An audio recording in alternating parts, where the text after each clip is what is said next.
creo. Viene, de pronto ya llamó, si yo para venir, y lo que dije, ay, tíos, aquí, que era ya presidente.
Podemos comenzar.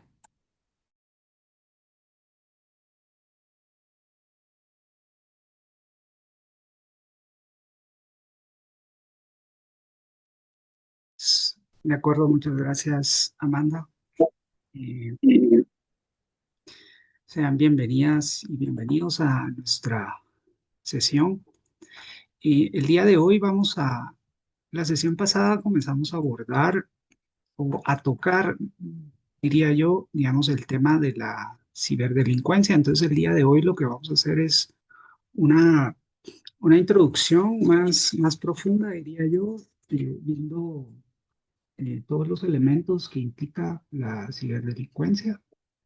Y a su vez, también, pues bueno, cuáles son algunos de los desafíos que se enfrentan en torno a esto y también cuáles son las propuestas, digamos, que se han lanzado. Y cuando digo lanzado es recientemente, estamos hablando de octubre de 2025, con la Convención eh, de las Naciones Unidas contra la ciberdelincuencia. Entonces vamos a hablar de eso también, digamos, con eso es lo que quisiera finalizar la sesión de hoy. Sin embargo, vamos a ir viendo, digamos, todos los pormenores. Ustedes creo que ya tienen un conocimiento importante sobre esto.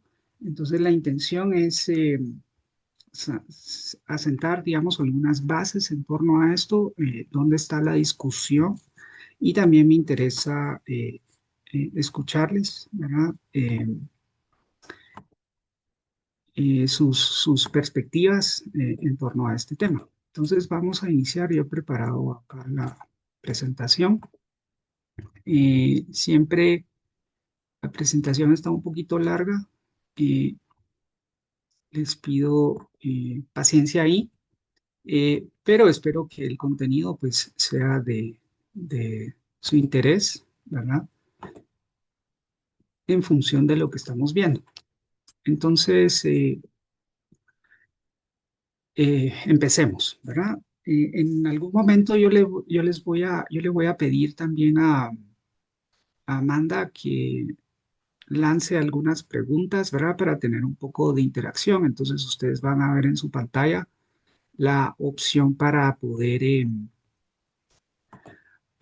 responder, ¿sí? Y de ahí vamos a ver los resultados más o menos bueno, para tener un margen del conocimiento que tienen ustedes, ¿verdad? Y también para aprovechar un poco la interacción.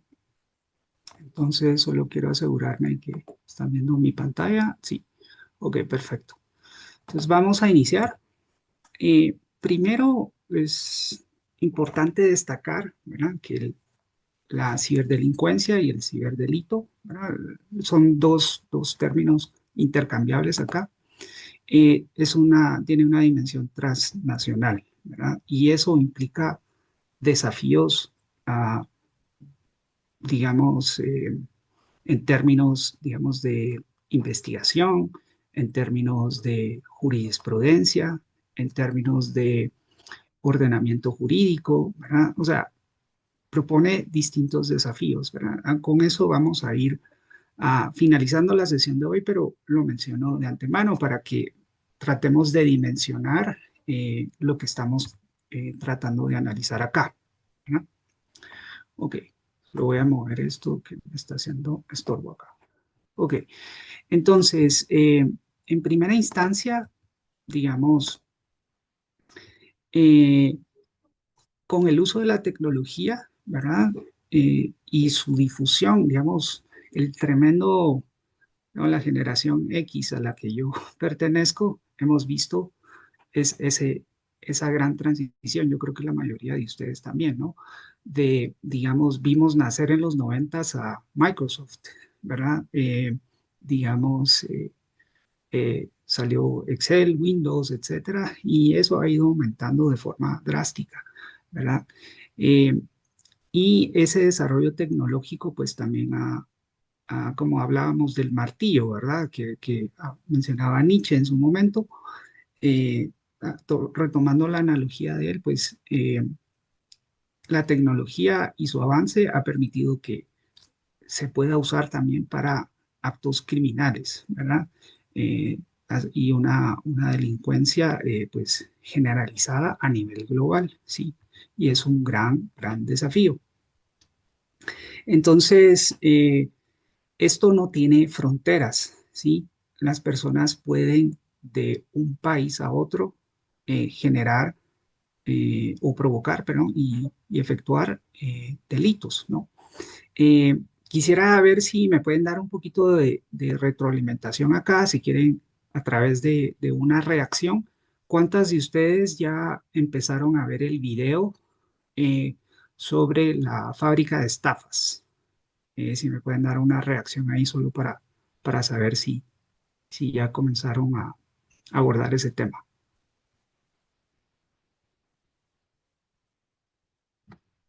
Nadie. O todo el mundo está manejando, no pueden comentar ahí, solo para tener una noción. Buenas tardes, doctor. En mi caso, yo sí lo estuve viendo ayer y hoy lo estaba viendo nuevamente. De hecho, pues estaba leyendo un artículo de la BBC también que Ujú. también divulgaron ese reporte, pues muy interesante. Ok, ¿y qué nos podrías comentar, digamos, en torno a la transnacionalidad de este tipo de ciberdelincuencia a partir del video? El video. Sí, fíjese que lo que llama la atención es en cómo ellos captan a las personas bueno, que terminan siendo víctimas de trata, ¿verdad? Que obviamente el video habla una de las víctimas de que encontró como una oferta de trabajo a través en la web y pues manda su currículum y lo contactan y todo y él se traslada de un país a otro país, ¿verdad? Entonces, en la Ujú. cual pues y al llegar al aeropuerto se da cuenta de que pues todas las indicaciones que habían dicho, en lugar de llevarlo a un hotel, pues lo trasladaron a otro lugar mucho más lejos. Entonces, desde el momento en que él pues traspasa las fronteras de un país, pues en este caso pues ya surge esta la transnacionalidad, ¿verdad? Y pues había muchas más personas, ¿verdad?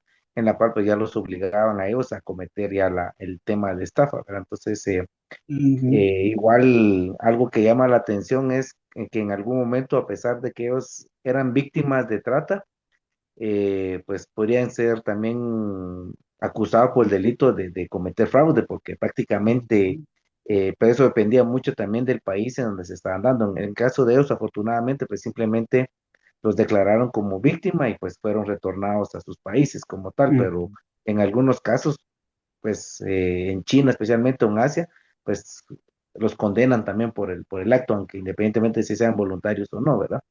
ujú. Sí, y las personas que estaban, bueno, de forma obligada a realizar, digamos, estafas, eh, ¿dónde vivían sus víctimas principalmente?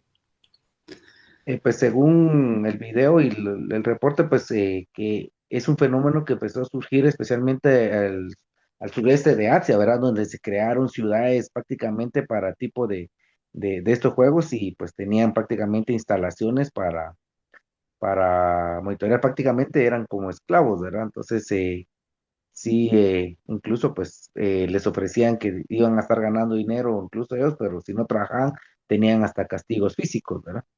Ujú, ujú. Y, pero a las personas que ellos estafaban, ¿dónde residían principalmente? Especialmente eran de Asia y Europa.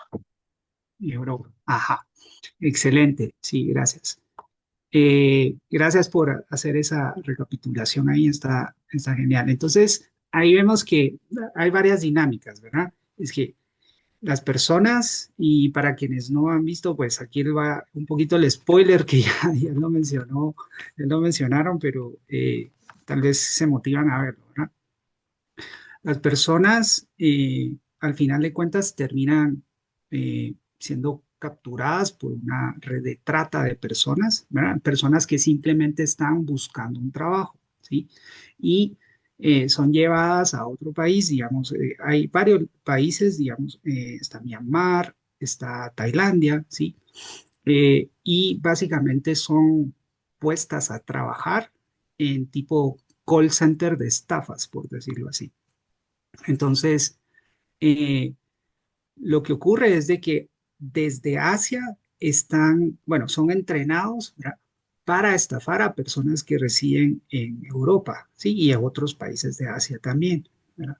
Entonces, miren toda la dinámica, hay una transnacionalidad, hay personas que no son propiamente, digamos, ciberdelincuentes, pero están siendo obligados a convertirse en ciberdelincuentes y lo que ya se mencionaba, que en algunos casos los absuelven porque los consideran como víctimas, ¿sí? De la trata y de haber sido, digamos, en algunos casos, si ustedes ven en la bibliografía, yo les puse, hay un video ahí que es de la Organización de las Naciones Unidas contra la Droga y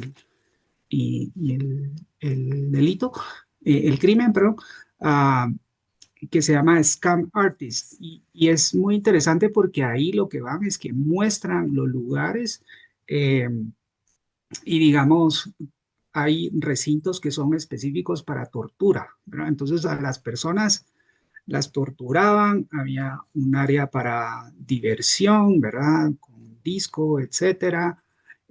Habían, digamos, las maneras en que los capacitaban y las instrucciones que les daban, ¿verdad? Pero acompañadas de tortura también, ¿verdad? Entonces, es algo bien intricado y, digamos, nos ayuda a reflexionar en torno a esta dimensión transnacional y la complejidad que presenta este tipo de actividad delincuencial, ¿no? O sea, transgrede varias fronteras, no solo físicas, ¿verdad? Eh, sino que se expande a otras dimensiones. Muchas gracias ahí por los comentarios y el aporte, ¿verdad? Nos ayuda a enfocar, digamos, la discusión de hoy. Solo voy a ver rápidamente el chat, perdón. A Regina le gustó, ¿verdad? Ya lo vi completo, es impresionante la red de tráfico de personas y estafa. Sí, es muy, Y ahí menciona también, Ricardo, que es interesante. Sí, a quienes no lo han visto, yo sí los recomiendo que lo vean. Son 26 minutos bien invertidos, créanme. ¿Ok? Entonces, continuemos. Perdón, en que Sí. Carlos ahí levantó la mano. Ah, sí, Carlos, por favor. Gracias. Sí, gracias, buenas tardes. Bueno, en sí el video pues es muy interesante. En el caso mío pues me llama la atención el nivel de organización y estructura que esta tiene, ¿verdad? Porque es algo muy sofisticado, incluso desde el reclutamiento, el manejar perfiles, la localización de las víctimas. Bueno, aquí yo lo que puedo ver son víctimas tanto los que reclutan para el supuesto trabajo como para las víctimas que van ellos a afectar, ¿verdad? Eh, ya es algo montado, o sea, ya es algo muy tecnificado si lo queremos ver desde ese enfoque. O sea, el tienen organizados y nosotros nos damos cuenta, yo puedo catalogar dentro de ese rango la capacidad de recursos con los que cuentan para tener todo esto. Esa es una empresa formalizada, entre los cuales eligen a sus víctimas para que ellos hagan el trabajo que ellos quieren. Entonces, eso es lo que me llama a mí la atención. Y otro elemento era que la comparación que hacía, porque vi en una parte, creo que no sé si fue la Interpol que decía esto, que las casas de estafas no es un término técnico que se tiene, ¿verdad? Simplemente es un nombre que se les dio a este tipo de organizaciones que se dedican a estafar a las personas desde el ofrecimiento de casas, el ofrecimiento de ropa, en todo ese nivel, ¿verdad? De alojamiento, ¿verdad? Montan eso y, ¿cómo se llama? Un hotel, pues a un precio accesible y todo, hacen el depósito del 50% y luego ya no hay nada, ¿verdad? Entonces, es impresionante lo que pasa. Gracias, te Magíster. Con mucho gusto. Gracias, gracias ahí por tus aportes, Carlos. Sí, la verdad es que es verdaderamente impresionante. O sea, aquí sí estamos hablando de crimen organizado, ¿verdad? Esto es súper organizado, con grandes inversiones, ¿verdad? Y coordinaciones, etcétera. Creo que hay un par de comentarios. Sí, Regina, por favor, te escuchamos. Sí, gracias. Buenas tardes a todos. Pues impresionante la red de trata de personas, porque al final de cuentas, si no cumplen con los requisitos de Myanmar, son vendidos a otras casas de estafa. Y incluso estas redes de casas de estafas están protegidas por el mismo ejército.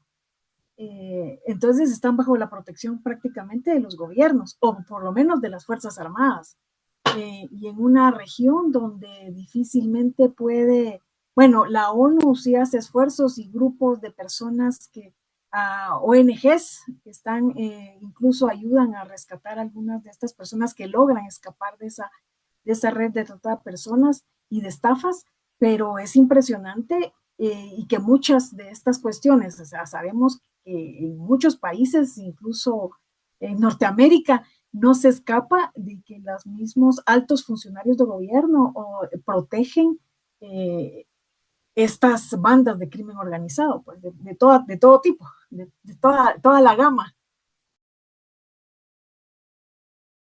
Sí, sí, sin lugar a dudas. Ajá.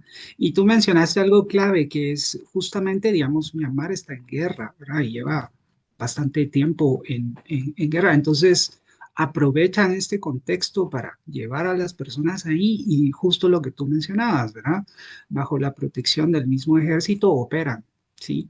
Otro lugar donde hacen mucho de esto, pero tal vez ya no es trata, sino ya es agrede por parte del gobierno es en Corea del Norte, ¿verdad? Y ellos son especialistas en estafas de criptomonedas, pero a gran escala, ¿sí? O sea, las grandes estafas de criptomonedas son personas de Corea del Norte y, por qué no decirlo también, de Rusia, ¿sí? Entonces, más adelante cuando hablemos de la convención, vamos a ver algunas discrepancias ahí, digamos, sobre lo que llaman la soberanía cibernética eh, pero se relaciona a continuar haciendo cierto tipo de actividades que al final de cuentas se relacionan no solo a la ciberdelincuencia, sino también al espionaje, ¿verdad? Ese es otro elemento que hay que contemplar acá.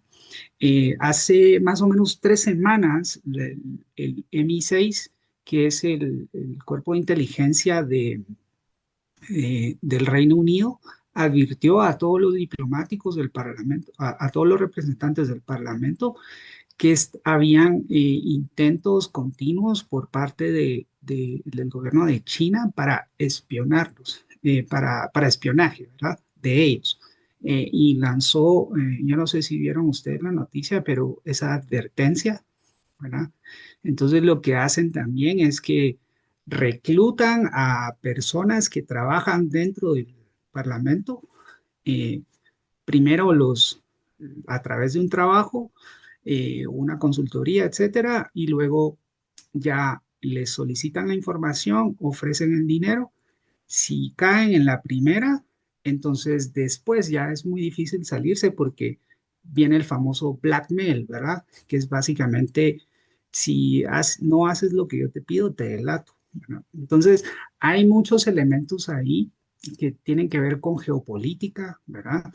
Ya más adelante vamos a hablar de la inteligencia artificial y también de geopolítica porque hay una carrera actualmente sobre la inteligencia artificial y que tiene esas dimensiones geopolíticas también, ¿verdad?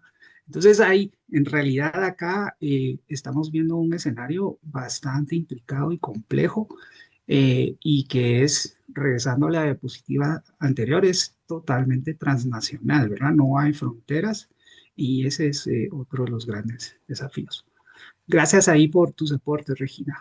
Eh, Vamos a regresar tal vez a algunos elementos un poquito más elementales, algunos aspectos más elementales y de ahí vamos a ir progresando hacia lo que acabo de mencionar. Entonces, vean estas cifras, ¿verdad? Alrededor del 2011, un tercio de la población del mundo tenía acceso a Internet, ¿verdad? O sea, un tercio en el 2011, ¿ok? Ya para el 2016, por primera vez, como dice acá, los teléfonos móviles fueron el principal dispositivo utilizado en el mundo para acceder al Internet.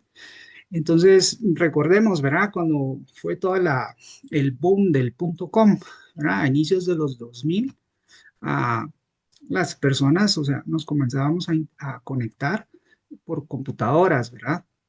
Y ustedes se recordarán, digamos acá eh, en Guatemala, uno de los proveedores, no proveedores, bueno, yo creo que sí era proveedor, pero era la Universidad del Valle. eh, y ¿Cómo se llama? Digamos, había los laboratorios de cómputo y solamente ahí podía estar uno como media hora, una hora máximo para acceder al Internet, digamos. Y eso era todo, ¿verdad? Pero ya eventualmente, pues ya 2011, 2016, ya desde el teléfono móvil, ¿verdad? Como un abrir y cerrar de ojos, evolucionó eso. Y ya para el 2021, ¿verdad? 2/3 de la población mundial ya tuvo acceso a Internet y ha sido tremendo, ¿sí? Y esto aumentó muchísimo con el confinamiento de la pandemia, ¿sí? Y si se dan cuenta también, antes de la pandemia, a ver, ustedes recordarán, no nos gustaban mucho las clases virtuales, ¿verdad? Las sentíamos como muy despersonalizadas o hasta algunas, yo recuerdo de que una colega en Flaxo decía, ay, estoy exhausta de tanta reunión virtual, ¿verdad? No estábamos acostumbrados a estar enfrente a la computadora interactuando, pero hoy ya es el día a día, ¿verdad? O sea, un curso, reuniones, etcétera. Pero regresando a nuestro tema, es de que cada vez hemos estado más conectados, ¿sí? Y inevitablemente también interactuando de mayor manera con los dispositivos. Ahora, ¿cuál es el perfil de las personas que se conectan? ¿Verdad? El 60%, digamos, vive en países en desarrollo, ¿sí? Y el 45%, de estos son datos que provee la, la organización de las Naciones Unidas contra el crimen y el delito, ¿verdad? Eh, la, contra la droga y el delito, perdón. Para que ustedes sepan de dónde vienen los datos, ¿verdad? Entonces, el 60% viene de países en vías de desarrollo y el 45% tiene 25 años o menos, ¿sí? Es interesante. Y esto es interesante también a contemplar que hay, digamos, diferencias de género acá, porque las mujeres tienden a estar, digamos, tienen mayores barreras para acceder a la tecnología y eso sabemos que tiene que ver con la división sociocultural del trabajo, ¿verdad? Machismo, etcétera, ¿verdad? Pero estos son datos que debemos de contemplar. Ahora, existe lo que se llama la tasa de penetración de Internet, ¿sí? Eh, y esta tasa es, bueno, en un área geográfica que tanto llega la señal, digamos, aquí en la ciudad tenemos, bueno, yo vivo en San Lucas, ¿verdad? Pero me estoy incluyendo ahí. O en el departamento de Guatemala hay una muy buena cobertura, pero si nos vamos al norte de Chajul, ¿sí? En, en la región Ixil, ¿verdad? Donde hay hidroeléctricas, pero no hay acceso ni a electricidad ni a internet, ¿verdad? Entonces no hay mucha tasa de penetración de internet. Ahora, para el 2023 se registraron 5.300 millones de usuarios de internet en el mundo. O sea, son muchísimas personas, ¿no? Y Asia tiene la tasa más alta de usuarios. Sin embargo, África es actualmente la región con la mayor tasa de crecimiento, ¿sí? Eh, y esto tiene que ver con el hecho de que cada vez hay más acceso a Internet en un continente tan grande como África, ¿sí? Entonces ha crecido exorbitantemente. Se reporta que ha aumentado más del 364% anual, ¿sí? Entonces, vamos a tener muchas más personas conectadas y eso incide directamente sobre todo lo que puede ah, ocurrir con tantas personas conectadas, ¿sí? Y por distintos medios, ¿verdad? Entonces, hay múltiples riesgos y vulnerabilidades, ¿verdad? De las personas que están conectadas al Internet de cualquier manera que estén conectadas, ¿sí? Pueden estar conectadas desde una computadora, un celular, una tablet, ¿sí? Pero sabemos que no se limita a eso, ¿verdad? Actualmente los relojes también comunican, ¿no? Entonces, cualquier sistema informático de ese tipo va a incidir. La FBI publica anualmente su reporte de crimen en Internet, ¿sí? El último es del 2024, es esta pantallazo que ustedes ven del lado derecho, y aquí les pongo la página web del FBI, ¿sí? Y acá ese texto es más largo, ¿verdad? Pero quiero destacar algunas cosas acá. Dice, lo que ustedes están viendo señalado en rojo, ¿verdad?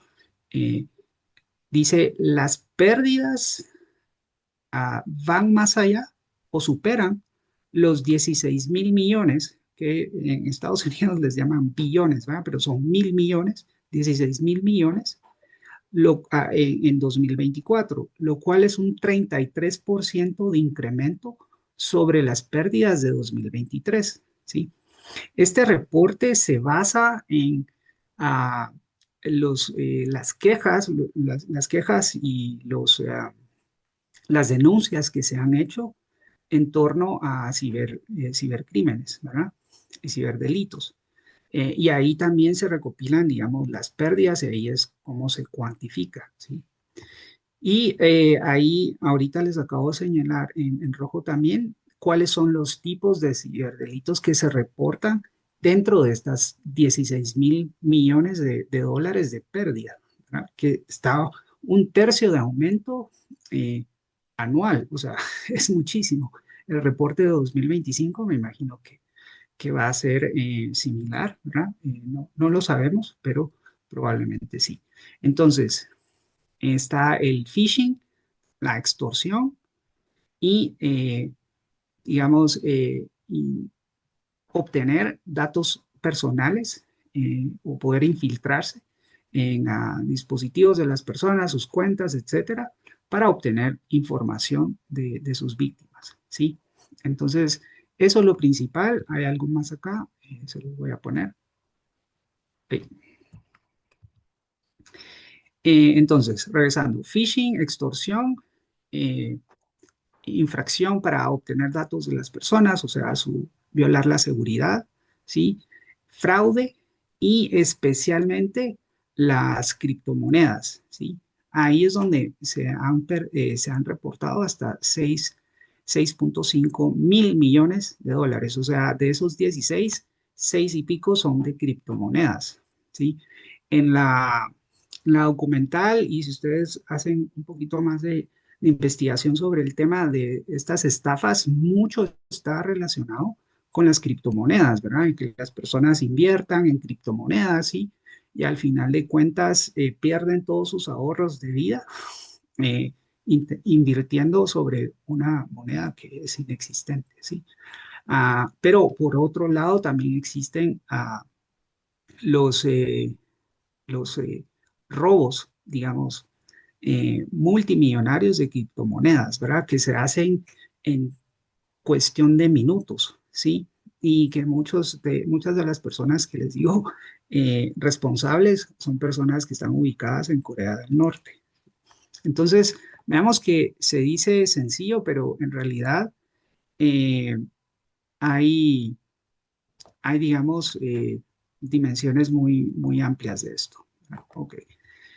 Eh, ¿Quién reconoce a este señor? Que me diga. Sam Altman.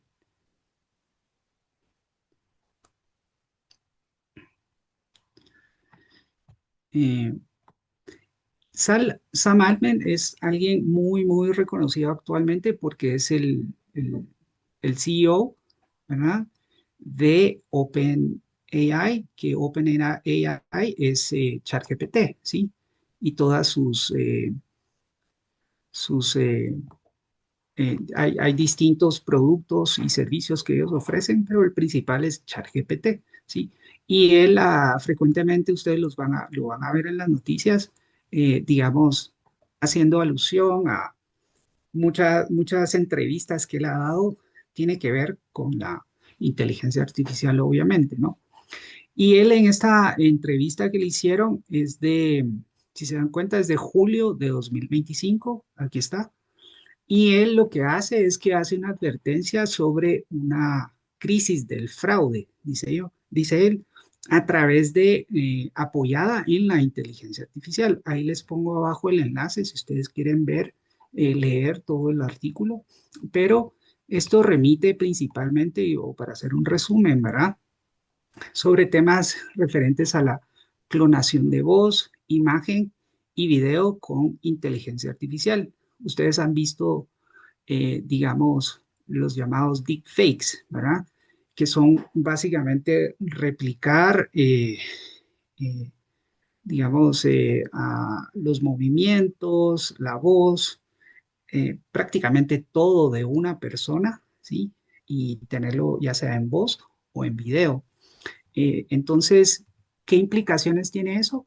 Es que se puede hacer fraude más fácilmente. Hay algunos servicios bancarios que se hacen a través de voz y él lo menciona en el artículo. Dice, a mí me da pánico pensar que solo están utilizando la voz de las personas para poder hacer transacciones con altas sumas de dinero, ¿sí? Entonces se presta al fraude, ¿sí? Pero también la suplantación de identidad. Y ustedes estuvimos hablando de las extorsiones, ¿no? Eh, y eso se ha utilizado, digamos, como suplantar la identidad de un hijo o una hija eh, para decir que está secuestrado o secuestrada, ¿sí? Solicitar dinero, pero en el fondo no era el hijo ni la hija, ¿verdad? Eh, entonces, en la suplantación de identidad sirve de esa manera para pedir una recompensas sobre un secuestro ficticio, ¿verdad? Entonces, para que ustedes vean cómo va evolucionando todo esto, ¿verdad? Bueno, la desinformación, no sé si en algún momento vieron un video, creo que fue cuando justamente los meses cuando surgió esto de la inteligencia artificial con los videos, eh, de crear videos, básicamente uno dicta, ¿verdad? ¿Qué es lo que quiere ver? Pero era Donald Trump y coincidió con la elección de Donald Trump y Donald Trump está en uno de los videos asaltando un banco, ¿verdad? Pero parecía, o sea, era casi como verlo, ¿verdad? Pero obviamente era una, un video falso que estaba generando desinformación también, ¿verdad? Y los llamados deepfakes, ¿verdad? Es lo que les decía, es como estos videos, estas representaciones de personas con voz, con imagen, con video, o sea, todo junto, pero se han utilizado mucho, especialmente en África, en el contexto de campañas políticas. Entonces, esto va vinculado a la desinformación, ¿verdad? Entonces, en este artículo, Sam Altman menciona un poco sobre eso y cómo es que esto puede generar serios problemas de desestabilizar democracias, básicamente, ¿verdad? De eso estamos hablando también. Y que tiene que ver con ciberdelincuencia, ¿no? Los ciberdelitos, porque no solamente tiene que ver con fraude, no solamente son temas financieros, tiene que ver con aspectos más amplios, ¿no? Y en este caso de lo que nosotros tratamos de defender con capa y espada, ¿no? Es la democracia como tal. Y no es que debemos mencionarlo también, todo esto tiene un enfoque también de género, ¿no? Cómo personas pueden ser, eh, digamos, se borran sus rostros y son reemplazados por otras personas, ¿sí? Y entonces, básicamente, se orquestra, digamos, el video de una persona, pero que no es ella, haciendo cosas indebidas, ¿no? Que pueden ser desde actos sexuales, ¿no? Otro tipo de eventos donde las personas, pues, terminan, digamos, humilladas, desprestigiadas, ¿no? En esas dimensiones hay un aspecto de género que tenemos que contemplar, ¿verdad? Que seguramente en esta sesión vamos a empezar esa discusión, pero la vamos a continuar en la siguiente. Pero quería mencionarlo de una vez, ¿sí? Entonces vemos que es un tema bastante intricado acá, ¿sí? Entonces, algunas soluciones técnicas que el mismo Sam Altman ha propuesto es, digamos, poner marcas de agua y de atribución dentro de estos videos, ¿verdad? Cualquier contenido que haya sido generado con inteligencia artificial, ¿sí? Entonces ya se puede identificar y decir, ah, este es un video falso, ¿verdad? Trataron de desprestigiar a esta persona, pero en realidad no es eso, ¿verdad? No es así. El control de acceso también, digamos, cómo poder verificar la identidad de las personas a través de como, eh, de cualquier herramienta de clonación como esta que se menciona acá, de Voice Engine, ¿verdad? Y entonces eso es lo que nos ayuda es a generar ciertos candados, ¿verdad? Sobre este tipo de contenido y evitar un mal uso que se pueda hacer, ¿verdad? Porque actualmente eh, uno puede crear lo que uno imagine, ¿verdad?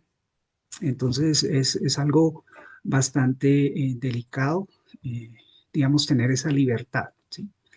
Y también digamos, propone como ciertas capacidades o herramientas que se pueden diseñar para simplemente, digamos, hacer la lectura del video y poder identificar ahí si ha sido o no generado con inteligencia artificial.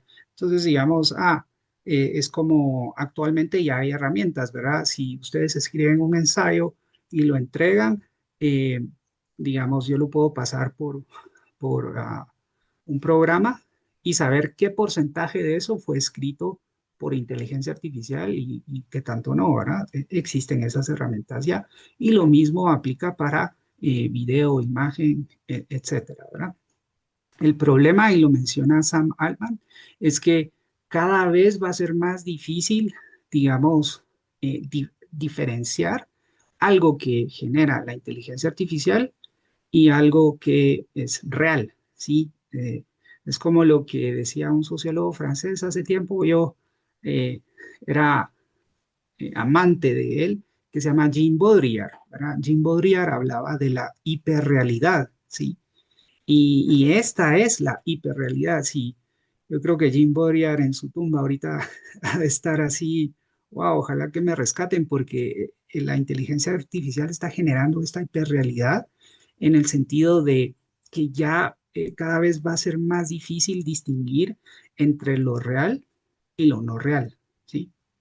Entonces, ahí voy metiendo algunos elementos de filosofía y sociología para que nos, eh, nos animen también, ¿verdad? A quienes son fanáticos de ese lado. Ahora hablemos rápidamente, solo son dos conceptos informáticos que quiero abordar acá. Y el primero es que es un sistema informático. Entonces, le voy a pedir a Amanda si nos hace favor de lanzar una pequeña encuesta, solo para que ustedes respondan rápidamente a qué es lo que consideran. Yo sé que hay algunos informáticos dentro del curso, entonces ustedes deben de sacar 100 en esta preguntita que les estamos lanzando. Entonces, por favor, Amanda, si nos puedes ayudar ahí.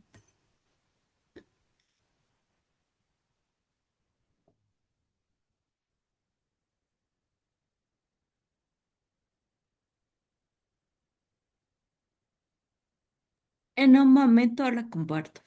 Gracias. Gracias, gracias.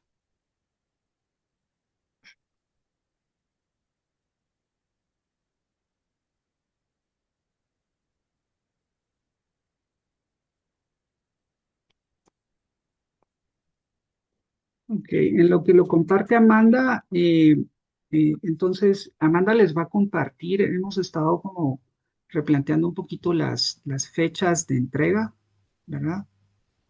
Eh, ok, ahí se las puso Amanda en el chat, si pueden responder rápidamente, por favor.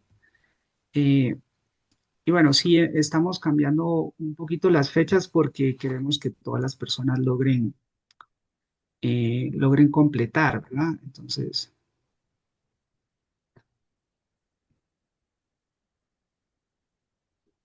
si dan clic ahí al enlace, eh, van a tener la pregunta, ¿verdad? ¿Cuál de los siguientes dispositivos podrán considerarse un sistema informático? ¿Verdad? Y ahí tienen las opciones, pueden elegir varios para que puedan llenar su respuesta, por favor.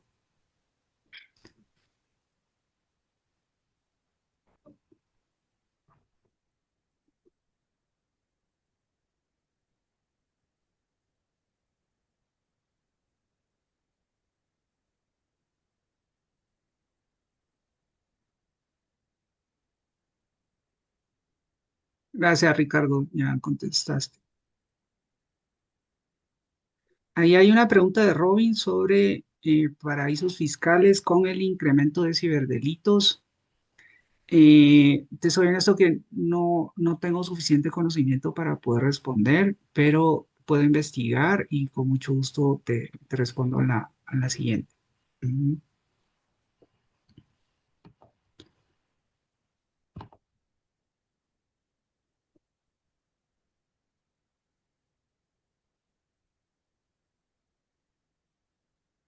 Ok, ya envió Robin también, gracias. A ver, alguien que pueda comentar que ya llenó la encuesta, que nos pueda decir y le pido a Amanda que nos muestre los resultados. Eh, ¿Cuáles de esos? Que ahí tienen varios, ¿verdad? Ustedes tienen la computadora de escritorio, portátil, teléfono inteligente, tableta, reloj inteligente, artefacto del hogar conectado a Internet. ¿Cuál de todos esos es un sistema informático?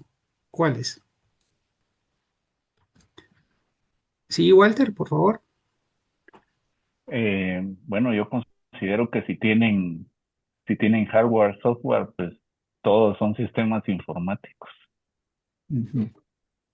Excelente respuesta. Sí, exactamente. Todos los que están ahí son sistemas informáticos, ¿verdad?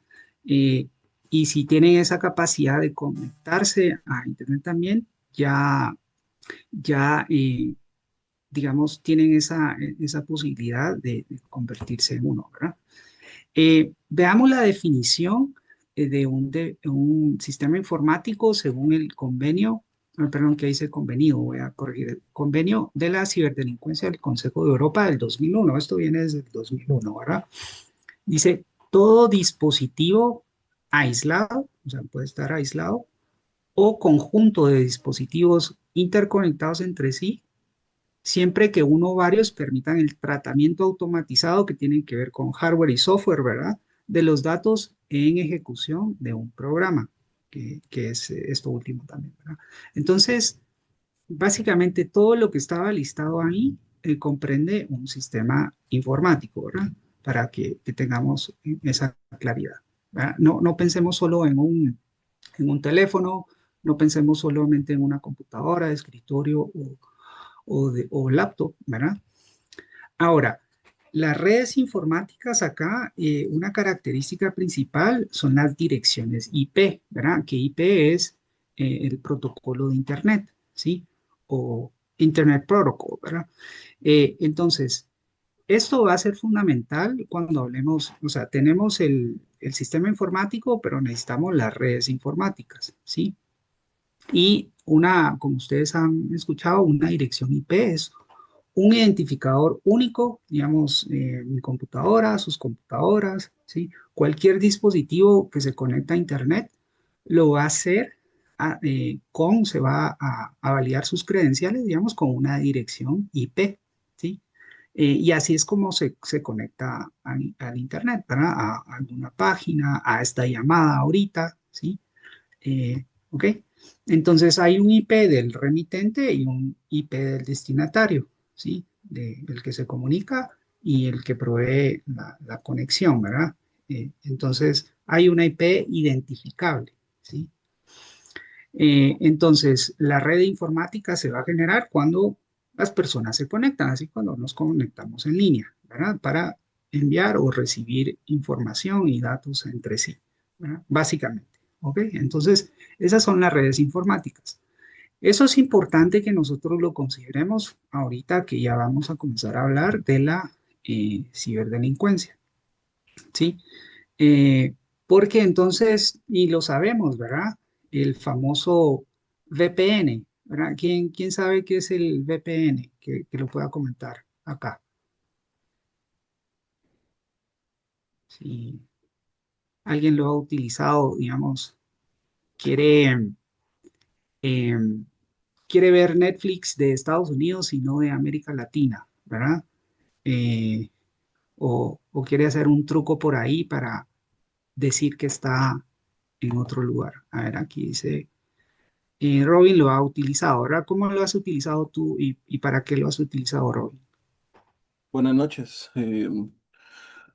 Cuando inició la pandemia, muchos call centers se mudaron a una modalidad de trabajo desde casa y la mayoría de ellos para resguardar su información comenzaron no dando equipo a sus colaboradores, sino que pidiéndoles que utilizaran sus computadoras personales mientras ellos pues brindaban el equipo, ¿no? Uno de los primeros pasos cuando utilizábamos nuestras computadoras personales era la utilización de un VPN para que nos permitieran ingresar a las herramientas y también a todos los sistemas necesarios en el trabajo. Ya cuando pues nos dieron las computadoras ya propias de la empresa, pues ellas ya venían con un VPN ya instalado, ya no era necesidad de bajar el programa y nada de eso, solo se conectaba a internet y ya empezaba a funcionar. Eh, Eso. Sí, sí, excelente. Gracias por comentarnos tu experiencia ahí, ¿verdad? Entonces, lo que hace también el VPN, justo aunado a lo que menciona Robin, es que, ah, digamos, vamos a poder disfrazar nuestra ubicación, ¿sí? Entonces yo podría estar como conectándome supuestamente que estoy en Europa o en Estados Unidos y, digamos, reportar mi IP de una manera que en realidad no estoy ahí, ¿verdad? Entonces, hay programitas que uno puede comprar, ¿verdad? Algunos ofrecen como $20, hay otros que son más o menos gratuitos, uno tiene que investigar un poquito más, pero entonces hay distintas maneras de poder, eh, digamos, falsear esto de las IP, ¿verdad? Y ahí es donde entramos en nuestro tema, ¿verdad? Que es la ciberdelincuencia. Entonces empecemos por ahí. ¿Cuál es la definición? Y aquí estoy partiendo de la UNODC, ¿verdad? Que es la Organización de las Naciones Unidas contra el Delito y el Crimen.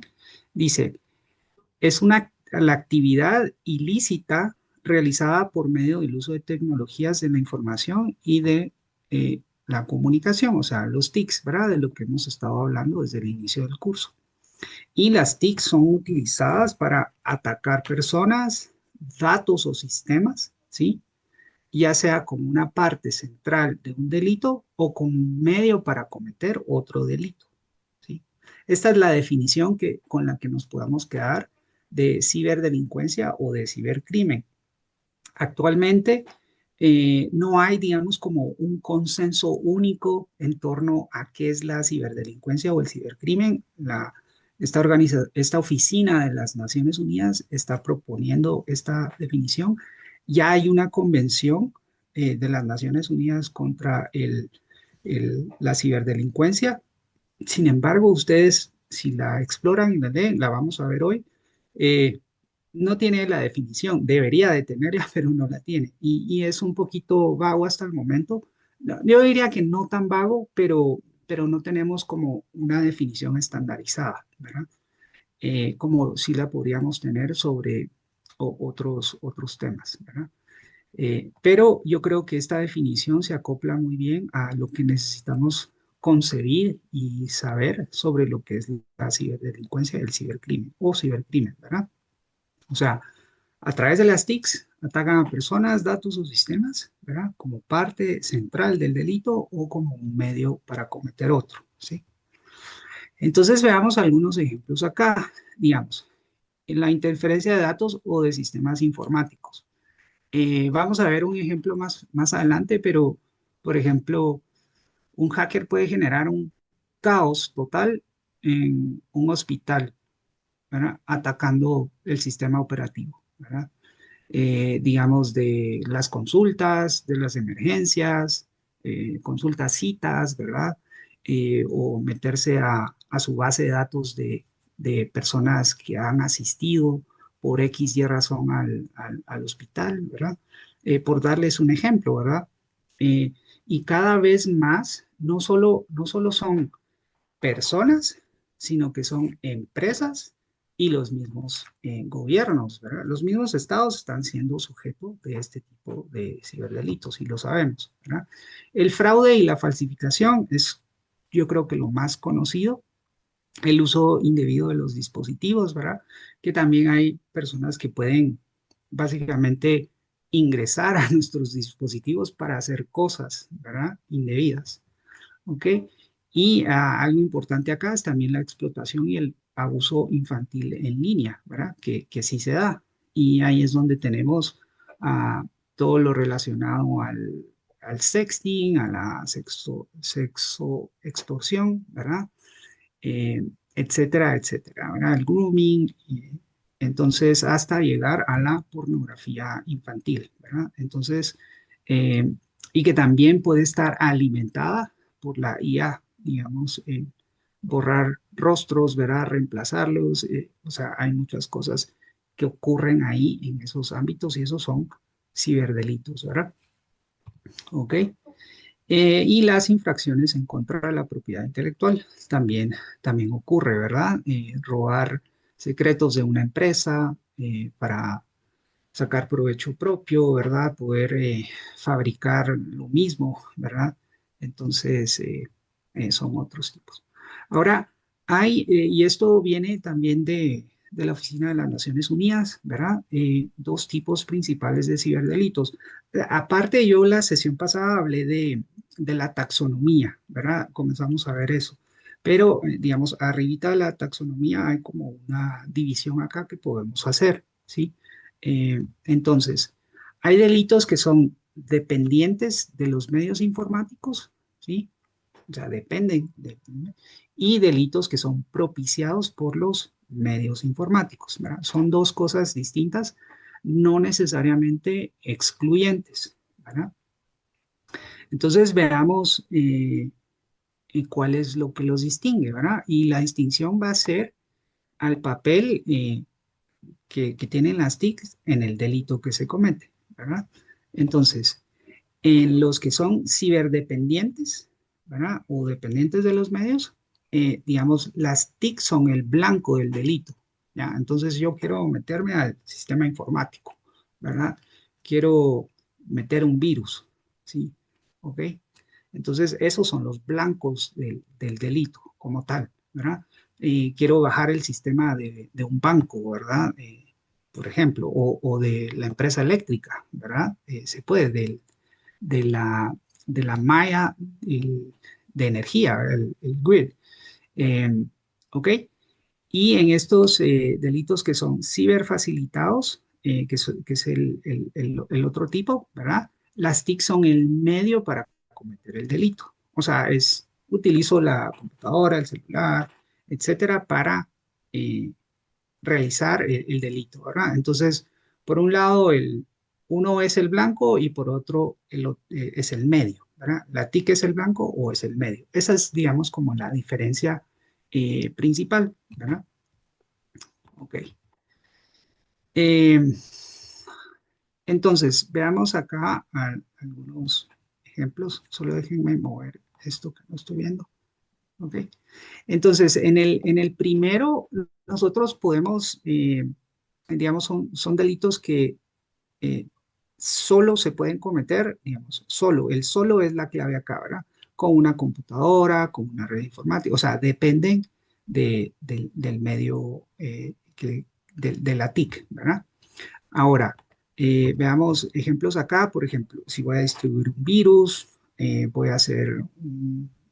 a hackear, por ejemplo, voy a depender y solo lo voy a poder implementar a través del uso de algún tipo de computador o una red informática, etcétera. Y los que son propiciados, ¿verdad? Eh, y aquí es lo clave, ¿verdad? En el otro es solo con una computadora y aquí es sin la necesidad de una computadora. O sea, no necesito tener, o sea, no soy dependiente de la TIC, ¿verdad? Para hacerlo. Solamente lo necesito como un canal para poder realizar lo que yo necesito hacer si yo fuese el ciberdelincuente, ¿verdad? Entonces, un fraude, un acoso, un hostigamiento solo lo utilizo como un medio, ¿sí? ¿Ok? Entonces, esa es una distinción que se hace, que es importante que la conozcamos. Ahora, estos dos tipos no son excluyentes, ¿verdad? Sino que se pueden combinar de distintas maneras, ¿verdad? Entonces, también es importante tener, en algunos son el medio, ¿verdad? Y en otros es el componente principal, ¿verdad? Entonces, ahí les pongo el acoso cibernético, es una manera, pero la minería maliciosa de las criptomonedas, digamos, es otra, ¿verdad? Son dos cosas distintas. Ahora, veamos, solo quiero ver cómo estamos del tiempo, son las 9:05. Ok, algunas características importantes de la ciberdelincuencia, ¿verdad? Y aquí es clave, digamos, que tengamos claros estos elementos que voy a comentar ahorita, ¿verdad? Entonces, como dijimos, es transnacional, ¿verdad? En cualquier parte del mundo, ¿verdad? No importa, ¿verdad? ¿Y por qué son características importantes? Porque estas características presentan desafíos puntuales, ¿verdad? Que entonces, si estas son las características, ¿cómo logro combatirlo? ¿Verdad? Si está por todos lados y no hay ninguna barrera, no hay fronteras. Entonces, ¿cómo me organizo si en Guatemala tenemos esta legislación que ni siquiera lo menciona y tenemos a la par México que ya va? Entonces, digamos, alguien comete un cibercrimen desde México para toda Centroamérica, ¿qué va a pasar? ¿Sí? Entonces son desafíos, ¿no? Pero es una característica. Las personas pueden ser, digamos, logré acceder y mover todo el dinero de su cuenta bancaria a una persona, pero lo puedo hacer para empresas de empresas, ¿no? O sea, hay una dimensión muy, muy amplia, ¿verdad? De esto que puede afectar eh, no solo a una persona, sino a muchas personas, sino que, bueno, es un país o varios países, ¿verdad? Digamos, desde un apagón de luz en una zona a apagar todo un país, ¿verdad? Que sí se puede hacer, o sea, sí, sí se ha hecho más bien, ¿no? Eh, y lo otro es que en estas características contemplémoslo bien, ¿verdad? Las personas que hacen este tipo de crímenes no tienen que invertir mucho dinero y el riesgo no es tan alto, digamos, ¿verdad? Porque ahí hay una racionalidad en torno digamos, el riesgo que yo voy a tomar versus la recompensa, ¿verdad? Entonces, mi inversión es casi no, me compro una computadora, ¿verdad? Bueno, ahí está mi inversión, pero yo con esa computadora tengo la capacidad de generar muchísimo dinero, ¿verdad? De tener mucho impacto. Entonces, esa dimensión, digamos, si lo contraponemos a tener que ir a robar una tienda, ¿verdad? Físicamente, ¿sí? Aquí podríamos intentar atacar múltiples desde estar sentados, ¿verdad? Sin tener que movernos o salir de nuestra habitación, ¿sí? Entonces, esa es otra dimensión y que los costos son bajos, ¿no? En términos de lo que implica para el delincuente, ¿verdad? Y es un mecanismo eficiente al final de cuentas, ¿verdad?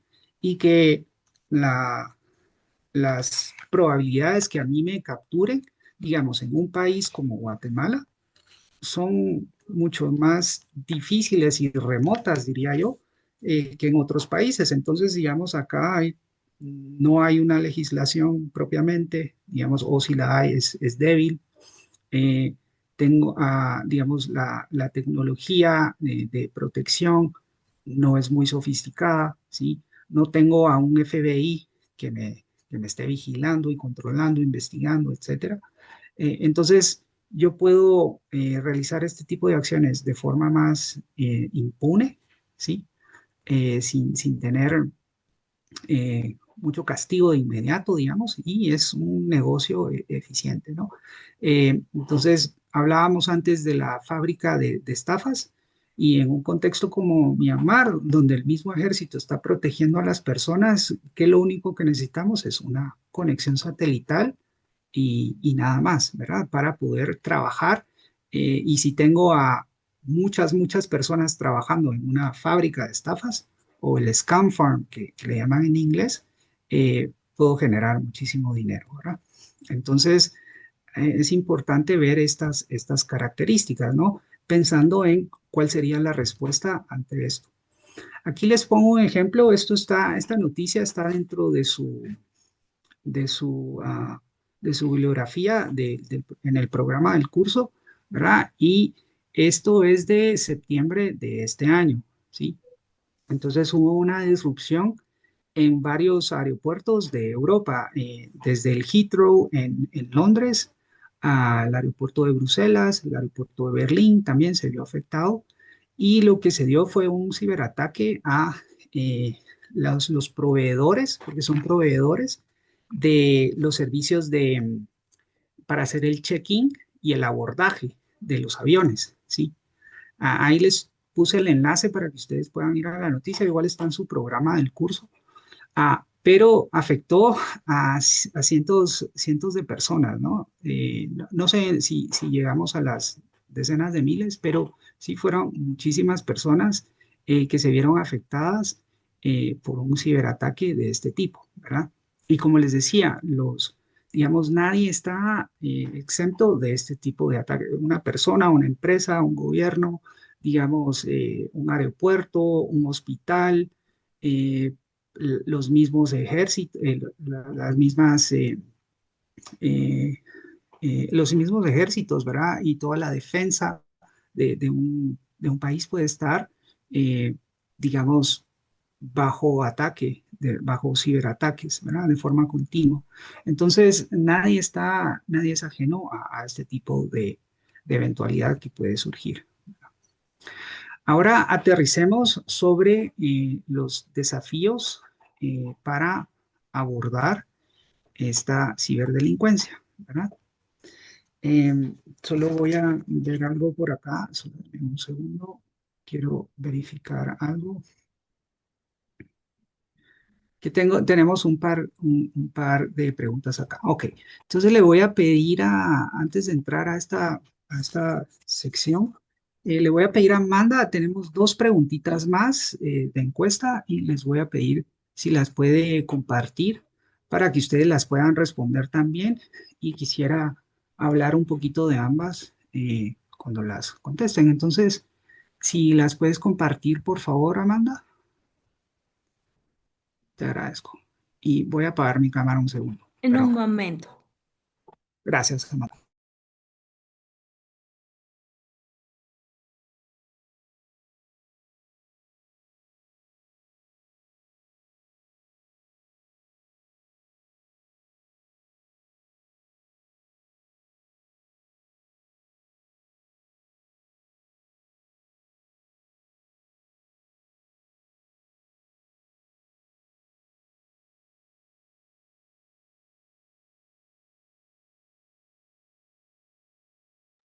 Listo.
Bien, creo que ahí ya compartió Amanda la encuestita.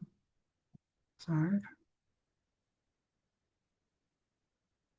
creo que ese es el enlace a la llamada. ¿O no? Vamos a ver. Ah, soy yo el que Perdón, no. ahora veo, reviso bien. Disculpas. Sí, era la encuesta. Sí, era la encuesta, sí, perdón. A mí me abrió en otra ventana. Gracias, perdón. Es que estoy compartiendo pantalla. ¿Todo bien, Amanda? Gracias.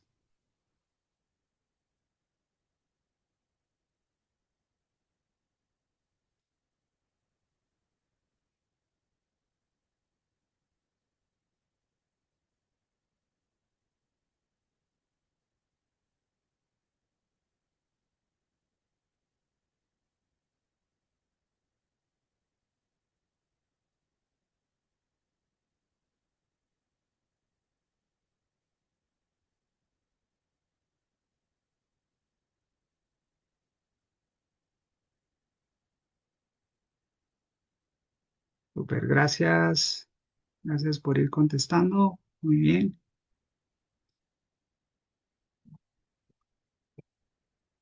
Son dos preguntitas solo para generar un poco de interacción y que podamos discutir ahorita. Me gustaría que habláramos, ¿verdad? Eh, la primera pregunta es, ¿por qué es difícil investigar el ciberdelito? ¿Alguien le gustaría comentar? Puede abrir su micrófono en el chat. Gracias, Gisela, por contestar.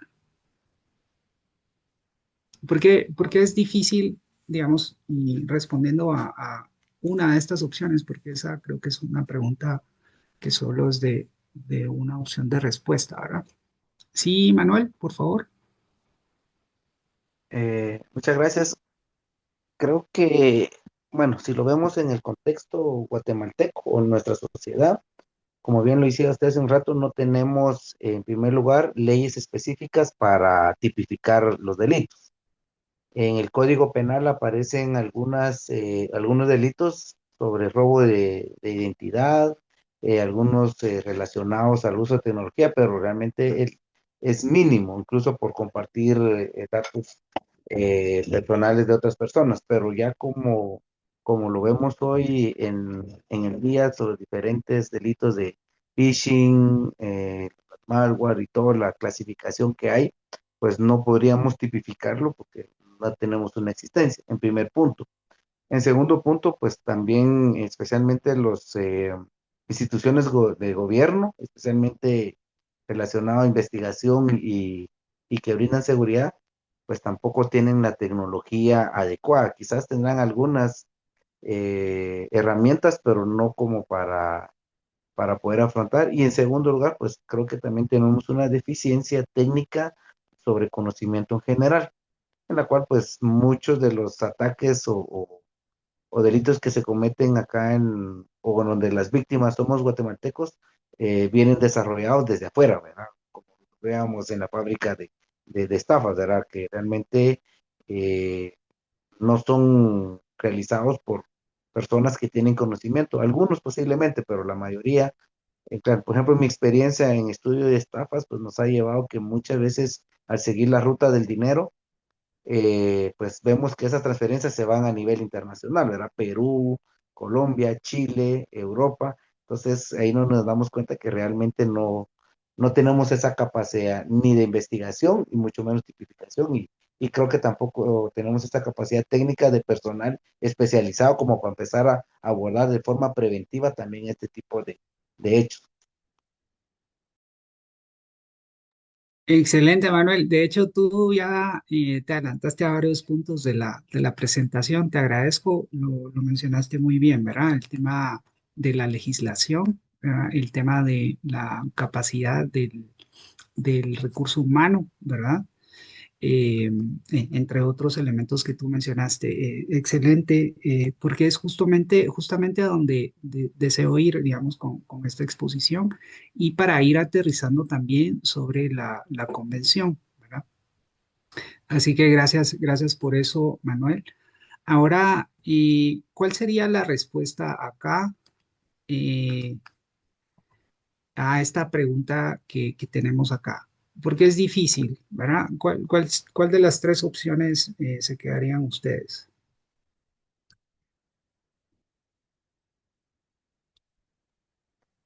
En mi ¿Será caso, yo ujú, respondí la segunda. la segunda? Exactamente. Esa es en efecto, ¿verdad? En todo lo que dijiste, exactamente. Ajá.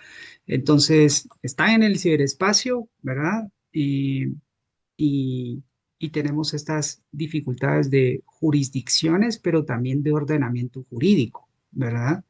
Que pueden variar entre países y que en un país pueden ser inexistentes o mínimas, ¿verdad? Como ya lo mencionaba Manuel. Eh, y entonces, ¿cómo homologar eso? ¿Cómo hacer la cooperación en investigación, por ejemplo? ¿Verdad? Ahí se la mencionaba, perdón, solo Jessica, más bien. Jessica en el chat decía, una víctima puede estar en Guatemala, el servidor en Estados Unidos. Exactamente. Y el ciberdelincuente en Europa. Sí, así exactamente es como puede funcionar esto. Ujú. Ok, continuemos. La segunda dice, ¿cuáles de las siguientes son características importantes de los ciberdelictos? ¿Verdad? ¿Alguien quisiera comentar sobre esta pregunta?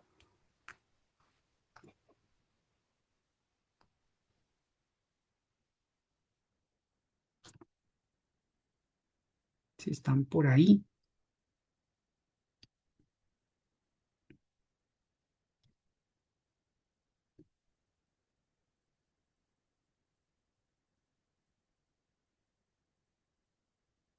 Ahí, ok. Bueno, no se preocupen, ¿verdad? Sí, Walter, por favor, te escuchamos. Em, yo seleccioné tres. Ujú, Solo dejé sin seleccionar que se cometen solo en la web oscura, ujú, porque ujú. no es solo ahí, ¿verdad? Sí, sí, exactamente. Sí, esa es en efecto las opciones, ¿verdad? O sea, menos esta porque no se cometen solamente en la web oscura o lo que llaman la darknet, ¿verdad? O la dark web también le llaman. Eh, entonces, ¿dependen de las TICs? Sí, definitivamente, ¿verdad? ¿Operan en el ciberespacio? Sí, definitivamente. Y cualquier persona, grupo, organización delictivo puede cometerlos o ser víctima, ¿verdad? Las víctimas ya lo sabemos, ¿verdad? Y bueno, del otro lado también, ¿verdad? Y yo creo que la fábrica de estafas nos sirve también mucho para ejemplificar eso, ¿verdad? Entonces, no pensemos que solo es en la dark web, sino que, ok, perfecto. Así que les agradezco, estas serían las respuestas, ¿verdad? Bien, entonces regresemos a nuestra presentación para poder avanzar. Solo quería generar un poco de interacción ahí. ¿Cuáles son algunos de los desafíos que nuevamente ya Manuel los mencionó en buena medida, ¿verdad? Eh, Desafíos de conocimiento y especialización, ¿sí? Digamos, ahí la vez pasada lo mencionó Miguel Ángel, ¿no? Digamos que del, del otro lado, del lado de los reos, ¿verdad? También pueden haber personas especializadas en estos temas que pueden, digamos, utilizar esos conocimientos para tornarlos en contra de las mismas TICs que pueden existir dentro de un centro penitenciario, ¿no? Eh, entonces, del otro lado están súper capacitados y formados, ¿no? Eh, Ahora bien, hablando, digamos, de los recursos que puede tener, digamos, un ministerio público, ¿verdad? Y más si hablamos el que tenemos actualmente, ¿verdad? Probablemente hay cosas que podríamos profundizar ahí. Eh, pero en términos generales, hay lo voy a decir así como un desafío o deficiencia, ¿verdad? Entonces, no solo es el conocimiento, sino también de lograr comprender el fenómeno como tal y especialmente que es un fenómeno que está cambiando constantemente, ¿no? Porque así va cambiando la tecnología, entonces cada vez se adoptan nuevas maneras. En la siguiente sesión vamos a ver como algunos ejemplos de cómo es que la inteligencia artificial se utiliza para la ciberdelincuencia, ¿sí? Entonces, digamos, nuevamente, ¿verdad? El martillo para construir o para destruir, ¿sí? Entonces, hay desafíos acá de conocimiento, pero también de la especialización de este conocimiento. Entonces, hablamos de los ordenamientos jurídicos acá, ya lo decía Manuel, digamos, cómo está tipificado esto en el Código Penal, digamos. Son ítems muy limitados que no permitirían, digamos, a un juez, ¿verdad? De tener elementos o incluso a todo el tema de la investigación forense, ¿verdad? Que se hace en torno a esto y que también un juez tenga las competencias para poder entender esto y luego, digamos, dentro de, de las leyes poder emitir, digamos, un juicio con base en eso, ¿verdad? Hay muchas limitaciones acá que tienen que ver con debilidades o desafíos de conocimiento de especialización. Los técnicos, ¿verdad? Tienen que ver con dos elementos principales acá, ¿verdad? Una es, digamos, hay varios, hay más tengo dos diapositivas sobre estos desafíos técnicos, ¿verdad? Eh, lo que decíamos ya antes del VPN, entonces, un criminal, un atacante, puede ocultar su dirección, entonces es muy difícil saber desde dónde y se está conectando, ¿verdad? O sea, esa ubicación de la persona es difícil, ¿no? Que suena como algo paradójico, irónico, ¿verdad? lo que deseamos, el adjetivo que queramos usar ahí, pero con tanta tecnología, ¿verdad? Pero no lo podemos ubicar porque simplemente no se devela o tiene esas habilidades para astutamente ocultar su dirección IP, ¿verdad? Y por eso es que hablamos previamente de las direcciones IP, ¿verdad? También, digamos, los programas informáticos que utilizamos tienen vulnerabilidades, ¿sí? Y las mismas personas que hackean, pues lo saben, ¿verdad? Lo conocen, lo identifican y entonces media vez encuentran esa vulnerabilidad, eh, van a ir detrás de eso y van a ir masivamente si es un programa, digamos, que lo usan muchas personas. Les doy dos ejemplos. Eh, el, el ejército de Estados Unidos tuvo problemas de seguridad porque dentro del programa, no sé, no recuerdo qué programita de Microsoft era, pero ahí mismo habían anclado eh, algo que les permitía extraer información, ¿sí? Entonces, en algo tan rutinario, ¿verdad? Como un documento Word, ahí mismo, dentro del mismo programa informático, generar problemas de seguridad. Les doy otro ejemplo. No sé si se recuerdan cuando WhatsApp se comenzó a volver muy, muy popular y habían problemas de seguridad con WhatsApp, ¿verdad? Comparados con Signal, por ejemplo. ¿Y qué es lo que hizo WhatsApp para atender eso y apagar fuegos, por decirlo así, de la manera más rápida posible? Porque había múltiples vulnerabilidades, ¿verdad? Antes no aparecía eso que dicen ahora cifrado de extremo a extremo, antes no existía. Eso fue eventualmente que se logró, digamos, asegurar por parte de la empresa. Pero lo que hicieron es que eh, pagaban y muchas de estas personas estaban ubicadas en la India, ¿verdad? Que son genios, ¿verdad? De la programación, ¿verdad? De las tecnologías de la información. Y entonces les pagaban para que les dijeran a la empresa dónde estaban las brechas, ¿verdad? De seguridad, las vulnerabilidades del WhatsApp. Y entonces, bueno, ellos contentos porque les pagaban y la empresa también, porque entonces ya identificó dónde tenía problemas y entonces ya logró cubrir esas vulnerabilidades que tenía la plataforma, ¿no? Lo mismo pasaba con Zoom, si se recuerdan. Zoom habían al inicio, en la pandemia, ¿verdad? Llegaban personas que entraban a una reunión y ponían cosas, no sé, obscenas, etcétera, etcétera, no tenían la seguridad. Entonces, los programas informáticos tienen estas debilidades. Hablemos también de plataformas bancarias, por ejemplo, ¿sí? Cómo ingresar, extraer datos, ¿sí? O entrar a cuentas personales de alguien que se suscribió a algo, ingresó sus datos de su tarjeta de crédito, etcétera, ¿no? Entonces, los programas informáticos, ahí hay muchas deficiencias técnicas, ¿verdad?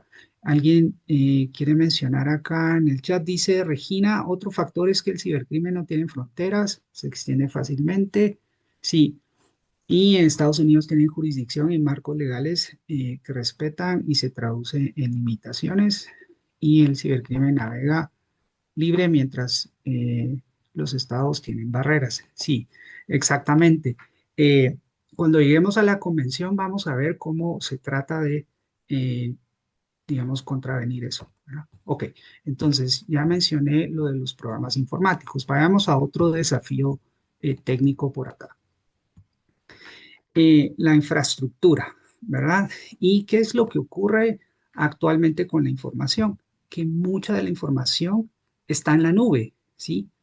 Eh, entonces, ¿por qué está en la nube? Porque es mucho más conveniente para las empresas, digamos, en lugar de tener un servidor fijo en la empresa donde, digamos, en Guatemala, ¿verdad? Que hay temblores a cada ratito, alguien puede entrar a la empresa, robarse el equipo, ¿verdad? Secuestrar equipo. ¿Se recuerdan? Bueno, seguramente ahorita no hemos escuchado eso, pero seguramente el próximo año sí. Es el MP haciendo allanamientos, ¿verdad? y secuestrando todo el equipo, etcétera. Nadie quiere tener la información en un servidor, eh, porque si se la llevan, se le pasa algo, se acabó. Entonces, muchas empresas, organizaciones, etcétera, optan por tener la información en la nube, pero en la nube, como siempre está conectado, entonces también genera otro tipo de vulnerabilidad. En cualquier momento puede haber un ataque a estos servicios en la nube. Y lo que pasa es de que si alguien logra eh, romper la brecha ahí, ¿verdad? Entra y después extrae información eh, a través, accede a la información, la descarga, etcétera. eh, las personas con los proveedores, digamos, hay todo un proceso legal ahí, jurídico, para investigar, ¿no? Entonces es algo problemático que presenta un desafío grande, ¿verdad? Y la vulnerabilidad que siempre todo está cargado en la nube, ¿sí? Entonces lo que dice acá, ¿verdad? Investigar los incidentes con terceros. Los terceros son los proveedores, ¿sí? Y eso hay problemas técnicos y jurídicos, ¿verdad? Ok, ahí vamos ahondando más sobre los desafíos. Continuemos. Los legales, que ya lo mencionaba Manuel antes, ¿verdad? Son, y de cierta manera, solo voy a ver quién comentó acá en el chat, Jessica y Regina, ¿verdad? Son delitos transnacionales que se cometen en varios lugares, ¿sí? Y eso lo sabemos, ¿verdad? Entonces, aquí nuevamente el tema de la jurisdicción, ¿sí? Que tiene que ver con el alcance, la territorialidad, ¿no? Donde se puede, aplican estas leyes, ¿no? Eh, o convenios que se puedan tener, ¿sí? Entonces, hay un problema. Y lo que ya mencioné antes, que son los ordenamientos jurídicos, ¿verdad? Que no necesariamente son compatibles, digamos, a cómo tipifican un delito, ¿verdad? ¿Existe o es inexistente, etcétera, etcétera, ¿verdad? ¿Cuál es el procedimiento penal que se puede aplicar? ¿Qué es considerado una prueba? ¿Sí? ¿Y cómo lo puede utilizar un juez? ¿Sí? E interpretarlo.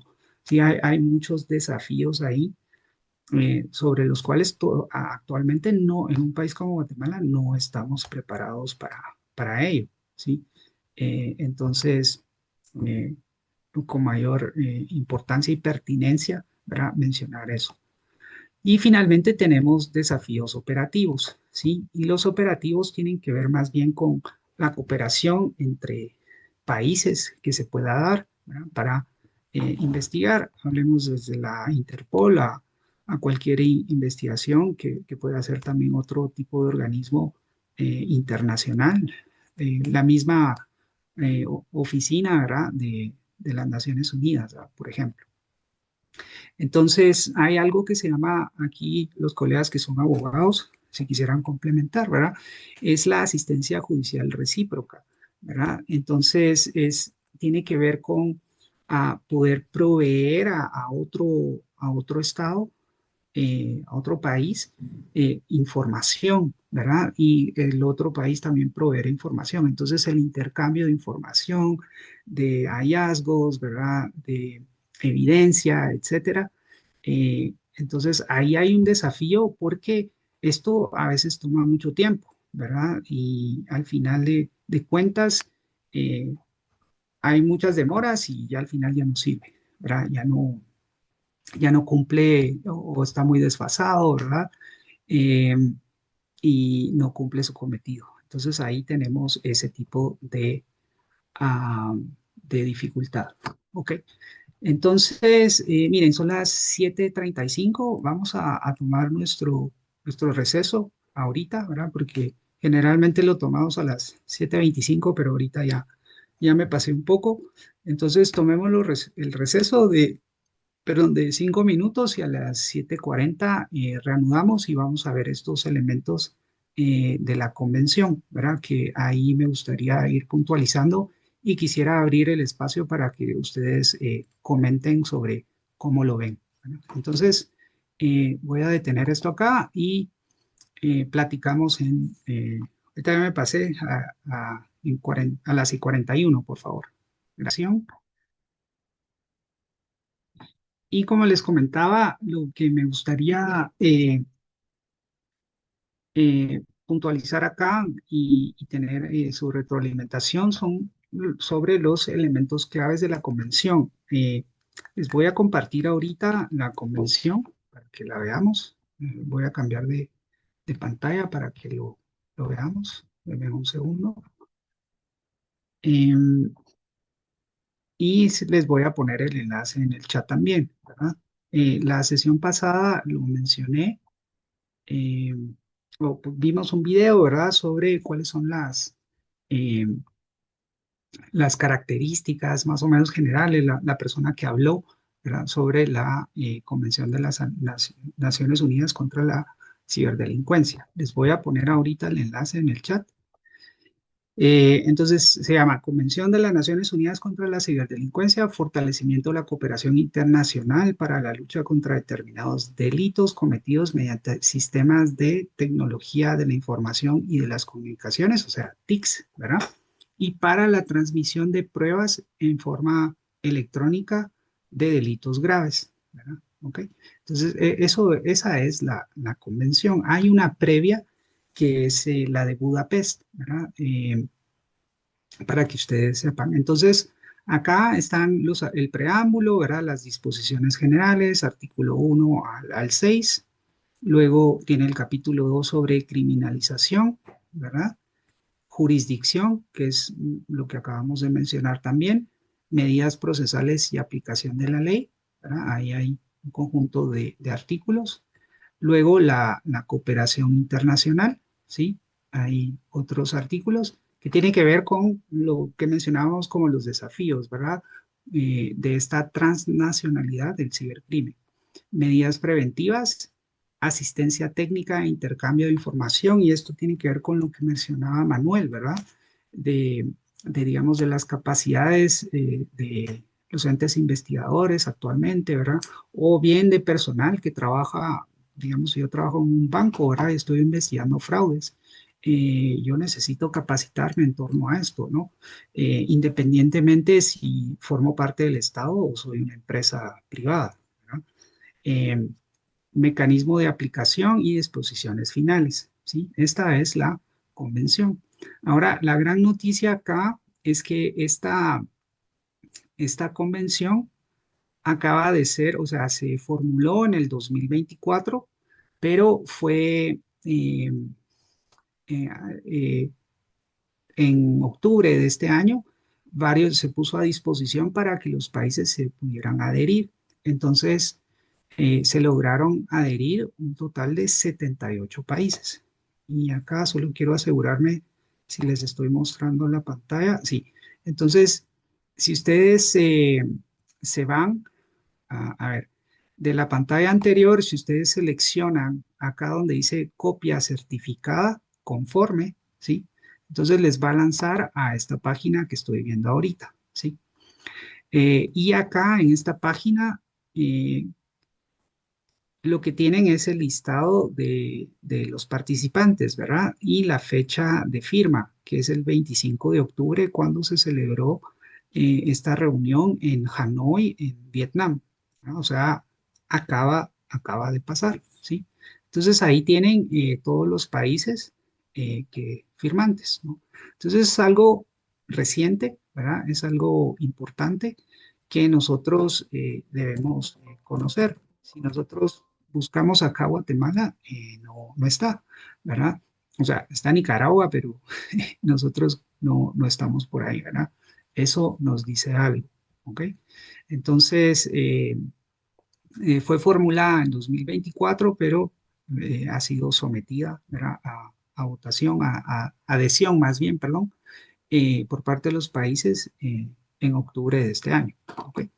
Entonces les voy a compartir el enlace a la convención, como aparece acá en la pantalla, para que ustedes la tengan, ¿sí?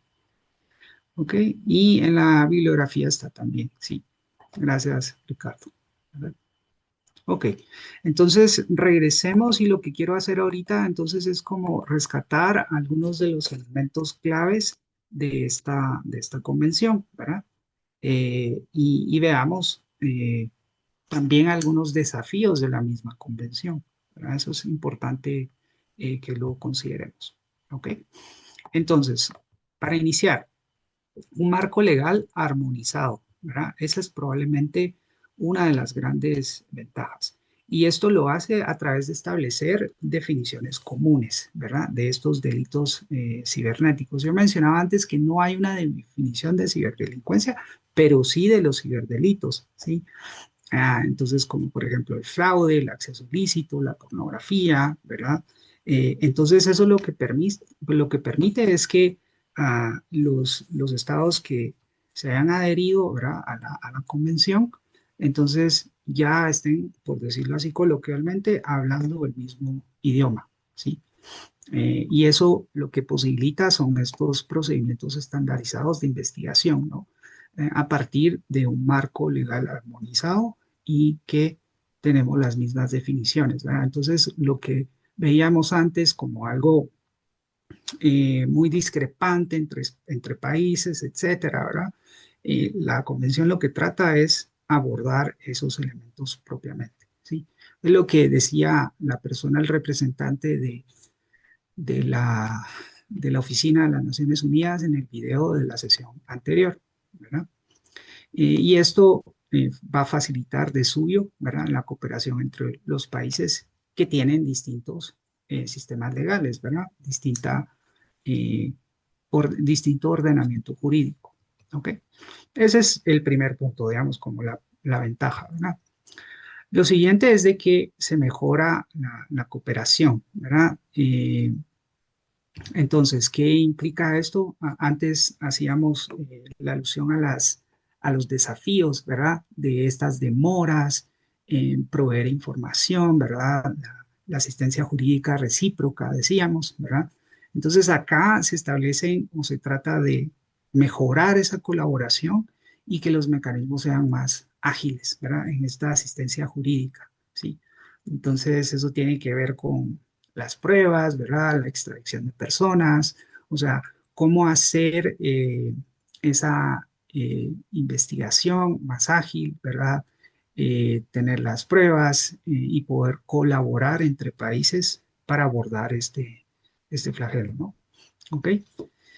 Eh, y atañe a lo que hemos venido conversando, ¿verdad? Que los ciberdelincuentes operan desde todos lados, ¿verdad? Ahí Jessica puso en Guatemala, Estados Unidos, Europa, ¿verdad? Y así pasa, ¿verdad? Lo ven ustedes con el video de la fábrica de estafas, ¿verdad? Desde Myanmar, extorsionando a alguien, a un señorcito de un pueblito en Alemania, ¿verdad?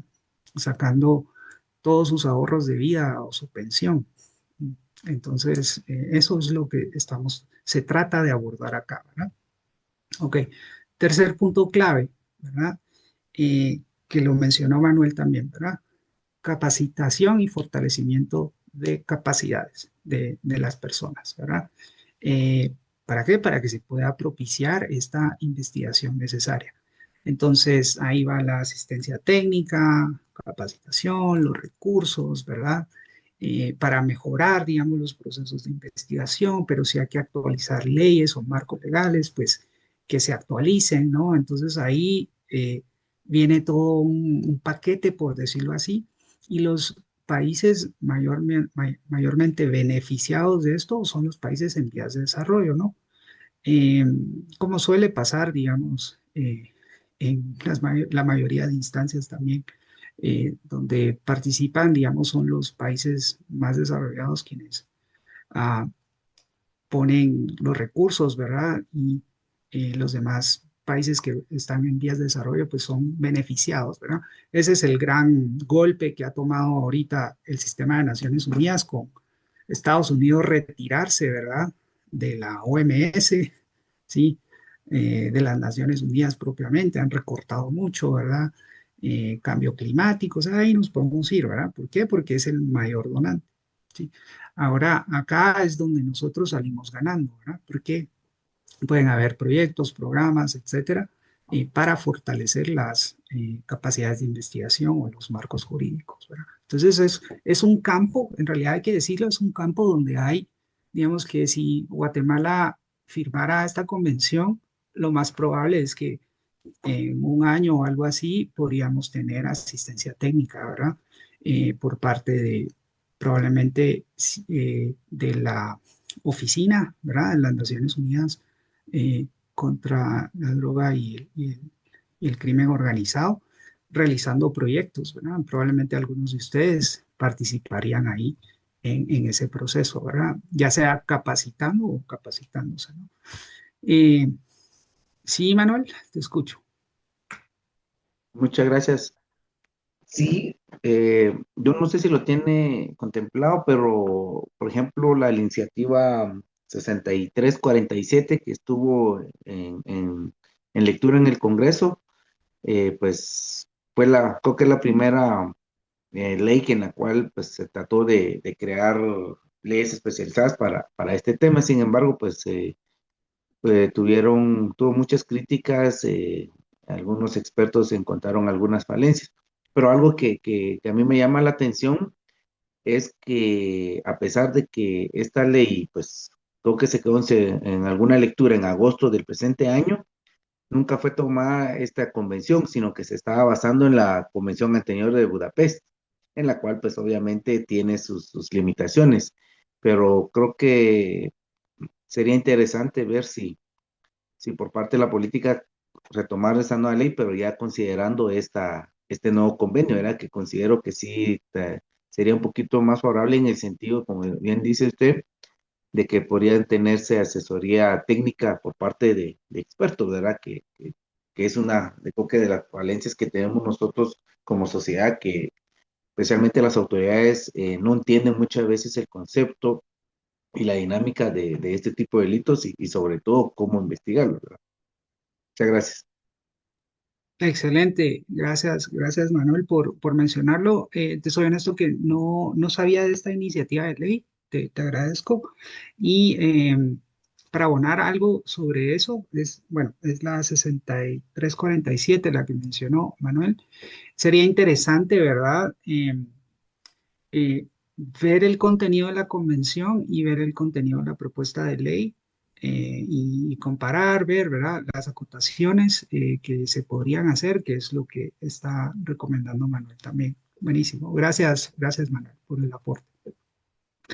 Luego, finalmente, tenemos, digamos, la legitimidad del alcance global. ¿Verdad? ¿Por qué? Porque estamos hablando de una convención que es auspiciada por la ONU, ¿verdad? Entonces, tiene ese peso, esa legitimidad, ¿verdad? Y también de generar un consenso a nivel de países.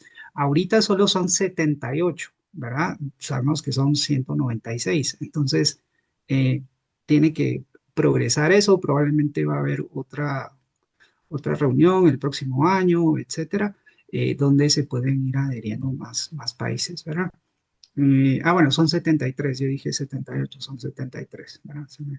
Fueron ahí algunos números. Entonces, así está este tema de la convención. Ahorita yo lo que quisiera hacer es invitarles a que la puedan leer, ¿verdad? Revisarla. Creo que es material importante, interesante, especialmente en algo que solamente va a incrementar con el tiempo, que es la ciberdelincuencia, ¿verdad? Es todo un campo. Si alguien quisiera, como hoy en día se hablan de los trabajos eh, eh, proof, ¿verdad? O sea, que con todo lo que viene con la inteligencia artificial, ¿dónde me voy a ocupar, ¿verdad? O voy a hacer quiropraxia o plomero, ¿verdad? Pero este ámbito no tienen que ir tan lejos, yo creo que tiene muchísimo futuro. Future proof le dicen, ¿verdad? Que sea a prueba del futuro, ¿ok? Ahora, para finalizar, veamos algunos desafíos para la misma convención, ¿verdad? Yo creo que es importante mencionar también cuáles son estos conflictos, ¿verdad? Soberanía y conflictos jurídicos. Y aquí es donde lo mencioné al inicio, digamos, China y Rusia en particular, digamos, ponen el freno, ¿verdad? Porque lo que argumentan es su soberanía cibernética, ¿sí? Entonces, adherirse a una convención ya es como ponerme un poquito la camisa de fuerzas y no hacer otras cosas que yo rutinariamente hago. Por ejemplo, eh, no sé, ¿verdad? Permitir muchas cosas que pueden caer en las ilegalidades, ¿no? Eh, entonces yo les mencionaba antes, ¿verdad? Esta noticia reciente de cómo el gobierno de Estado del Reino Unido alertó a sus parlamentarios del espionaje que estaba haciendo China, ¿no? Se rumoró mucho también sobre la primera elección de Trump, cómo es que Rusia interfirió en esas elecciones, ¿verdad? Bueno, ahí hay, como diríamos, gato encerrado. Lo otro es la duplicación y fragmentación, como ya lo mencionaba Manuel, ¿verdad? Antes, previo a esto, está el convenio de Budapest, ¿sí? Y este convenio, digamos, lo que hace es de que está enfocado como en delitos específicos, ¿verdad? Entonces, de cierta manera, no tiene como esta amplitud que tal vez tiene esta convención, pero al mismo tiempo como genera algo de cierta fragmentación o duplicación de ejercicios previos, ¿no? Y lo otro que se argumenta es que pueden haber un riesgo de abuso y censura, digamos, como los estados van a estar más capacitados, su personal, ¿verdad? Van a tener más elementos, etcétera. ¿Qué tal si lo comienzan a utilizar en contra de su propia ciudadanía, ¿verdad? Entonces, no vaya aquí a la par, ¿verdad? El Salvador, y, ¿verdad? Como, como diría un amigo, perdón, no sé si les va a dar risa o algo así, pero dice un Bukele en esteroides, ¿verdad? Entonces, contra no solo mareros, sino ahí van los periodistas, los activistas, Cristosal, ¿verdad? Cualquier persona que me pueda estar investigando a mí o alguien que es disidente, voy a utilizar esto, ¿verdad? Entonces ahí hay un grave riesgo, ¿ok? Y tiene que ver con el último punto, que es el control estatal excesivo, ¿verdad? Yo les mencioné antes el panóptico Foucaultiano, ¿verdad? Que básicamente es el ojo que está viendo por todos lados, o pensemos en el hermano grande, el Big Brother, ¿verdad? Si quisiéramos pensar en los escritos de Aldous Huxley, ¿verdad? Que nos ven por todos lados, nos controlan, ¿verdad? Eh, entonces, esto solo va a abonar a ese tema, ¿verdad? Aunado al otro que ya hablamos, la vigilancia, la videovigilancia, ¿no? Y que va con el reconocimiento facial, etcétera, pero esto lo que haría es también ampliar. Esa es un desafío, una preocupación, diría más bien, pero lo que todo este ejercicio tiene que tener, digamos, salvaguardas en derechos humanos, ¿verdad? Entonces, eso es lo que nos va a permitir mantenernos como del lado de los buenos, por decirlo así, ¿verdad? Y respetar los derechos individuales y colectivos de las personas.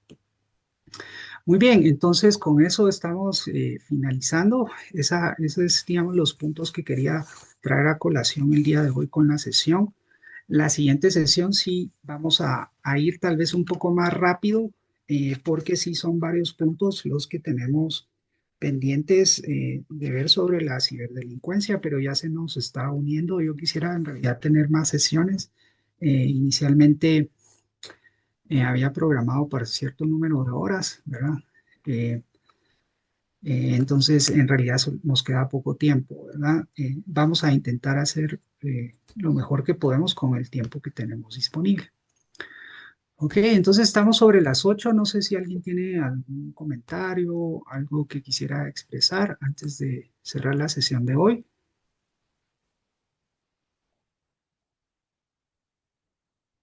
O si todo está bien. Vamos a ver el chat. Bueno. Ok, si no hay, entonces les deseo una feliz noche. Ahí Amanda se va a estar comunicando con ustedes con relación a las fechas de entrega de ensayos y exámenes, ¿verdad? Porque les vamos a enviar el siguiente examen. Pero vamos a ser un poco más flexibles con las fechas, ¿verdad? Porque eh, sabemos que este es un diplomado, ¿verdad? No es un curso de semestre universitario. Yo tal vez lo estoy planteando un poquito así con los requerimientos, ¿verdad? Pero Vamos a relajarnos ahí y al mismo tiempo cumplir con las metas de aprendizaje, ¿verdad? Ok. Entonces, ahí creo que compartió algo en el chat Amanda. Igual Ahí, se los va. sí, ya son las respuestas de las Ah, encuestas. ok, gracias. Genial. Ok, perfecto. Tal vez se las podemos compartir también en el chat de WhatsApp, sí, para continuar la conversación por ahí. Correcto, así va a ser. Gracias, Amanda. Ok, entonces que tengan feliz noche, que estén muy bien y gracias por estar presentes el día de hoy en la sesión. Muchas gracias, buenas noches. Feliz noche, Gracias, Amanda. feliz noche. Buenas noches, muchas gracias. Noche. Buenas noches. Feliz noche a todos.